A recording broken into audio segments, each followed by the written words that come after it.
Voter তালিকায় নাম তোলার জন্য ১২ নম্বর নথি হিসাবে আধার কার্ডকে বৈধতা দিয়েছে সুপ্রিম কোর্ট। সর্বোচ্চ আদালতের সেই নির্দেশকে মঙ্গলবারই স্বাগত জানিয়েছিলেন পশ্চিমবঙ্গের মুখ্যমন্ত্রী মমতা বন্দ্যোপাধ্যায়। বুধবার জলপাইগুড়ির সরকারি কর্মসূচি থেকে সেই মর্মে প্রশাসনকে নির্দেশও দিয়ে দিলেন তিনি। নমস্কার, প্রীতম হালদার ইউটিউব চ্যানেলের সমস্ত দর্শক বন্ধুদের স্বাগতম জানাই। তো চলুন আজকের এর গুরুত্বপূর্ণ খবর শোনা যাক। মুখ্যমন্ত্রী বলছেন, আমি ডিএম জেলা শাসককে বলবো যাদের আধার কার্ড নেই দুয়ারে সরকারের মাধ্যমে তাদের আধার কার্ডটা করিয়ে দিতেন। নির্দিষ্টভাবে জলপাইগুড়ির জেলা শাসককেও বললেও এটি আসলে সব জেলার প্রশাসনকেই মমতার বার্তা বলে মনে করছেন অনেকে। ভোটার তালিকা নিয়ে সাধারণ মানুষকে সতর্ক থাকার আবেদন বারবারই জানিয়েছেন মুখ্যমন্ত্রী।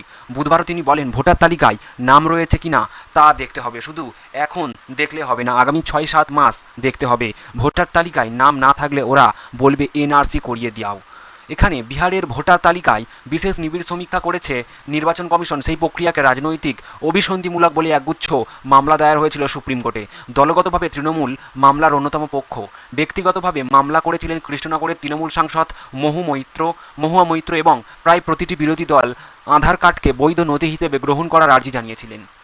সিলমোহর দিয়েছে সর্বোচ্চ আদালত তাতে।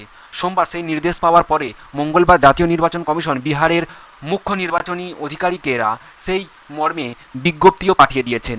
বুধবার মমতা রাজ্য প্রশাসনকে বার্তা দিলেন, যাদের আধার কার্ড নেই তাদের নতুন আধার কার্ড করিয়ে দেওয়ার জন্য পদক্ষেপ করতে।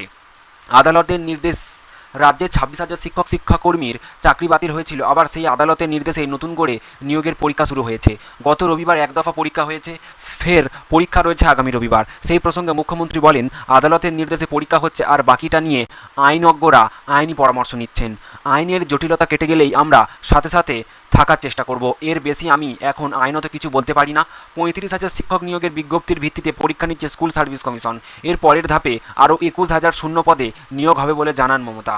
পাশাপাশি মামলা নিয়ে নাম না করে তোপ দাগেন বিরোধীদের উদ্দেশ্যেও। মুখ্যমন্ত্রী বলেন, যখনই একটা কোন নিয়োগ প্রক্রিয়া শুরু হয় তখনই একদল কোর্টে যায়। আমি তো দিতে চাই, কিন্তু ওরা চাকরি খেতে চায়, ভোটে পারে না, তাই কোর্টে যায়, এইরকম বার্তা দেন। এবং সমাজ মাধ্যমে প্রতিদিন তাকে অসম্মান করা হচ্ছে বলে অভিযোগ করেন মুখ্যমন্ত্রী। তিনি বলেন, আমার জায়গায় অন্য কেউ হলে লজ্জায় মাথা নত করে চলে যেতেন।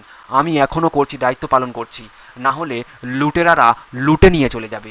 ওরা বাংলাকে গুজরাটে পরিণত করতে চায়, আমরা তা হতে দেব না। তিনি আরও বলেন, কেউ বাংলাকে কন্ট্রোল করতে পারবে না, বাংলা চালাবে, দিল্লি নয়। বুধবারের সভা থেকে ফের একবার ভিন রাজ্যের কর্মরত বাংলাভাষী শ্রমিকদের উপর আক্রমণ নিয়ে সরব হন মুখ্যমন্ত্রী।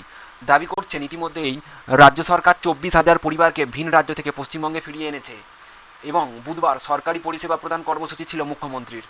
একদিনে জলপাইগুড়ির ১,৫৫,০০০ মানুষকে বিভিন্ন প্রকল্পের সুবিধা পৌঁছে দেওয়া হয়েছে।